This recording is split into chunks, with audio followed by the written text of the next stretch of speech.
Achiel kuom jokanyo mag riwruok mar Kisumu, Carolina Kinyimba Jaman Chiliel koro ntiere kod mor mokalo bang' riwruok moro masiro kendo jiwo mond liete gero ne ot. Bedo mar od Caroline nokawo kinde machuok kendo bang' chiwo ywak mar midhiero ma yande okale kaluwore ni kar jot mare yande chwer kinde koth. To bang' chiwo ywak makamano, riwruok midendo ni Widows Empowerment Program ma bende isiro gi jagoro mongiyore migawo mar arita Laktar Raymond Omollo nochopo kendo gero ne ot machielo.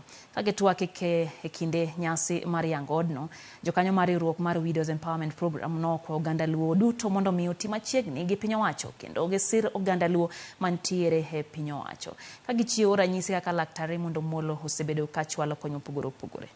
Mana yuago ne gini yawa koth wag nyithindo ka nyalo gina Nyasaye nyalo donjo chumu gedna. Neno ka Raymond Omollo nooro joge gi masi mobiro motimo na ng'uono ma gibiro gi Victor agone giero kamano. Nyasaye med miyo gi ng'uono ma gibiro ma gigo ot picha ma gineno ot. E kaka ne gichako tich kino tich ochakore. Ma Nyasaye donjo chunyi ma gisekedo kod nyaka sama koth gowa to wan mana kodgi ka ginyone ka gi ka koth chwe kuomwa to wan mana kodgi. Agone giero kanyo maduong'. Dr. Raymond Omollo gima otimo nani Nyasaye med gwedho. Ei community kata e gweng'wa ka wamor gi gima Rayo timo kaka wuono dichieng'ni nikech osetamo ji mang'eny timo. Yudo jatelo man gi chuny kaka Ray bende tek. Koro wagone Nyasaye erokamano kuom chuny ma Nyasaye omiye kotiyo kodwa mwayudo ot manyien machal kama. Koro nyie ka koth ok bi goyo kendo gi nyithindo. Agone Nyasaye erokamano maduong'. Akwayo ni mondo wati kamoro achiel gi sirikal to wabed machiegni gi sirikal mondo wang'e kaka wanyalo yudo konyruok.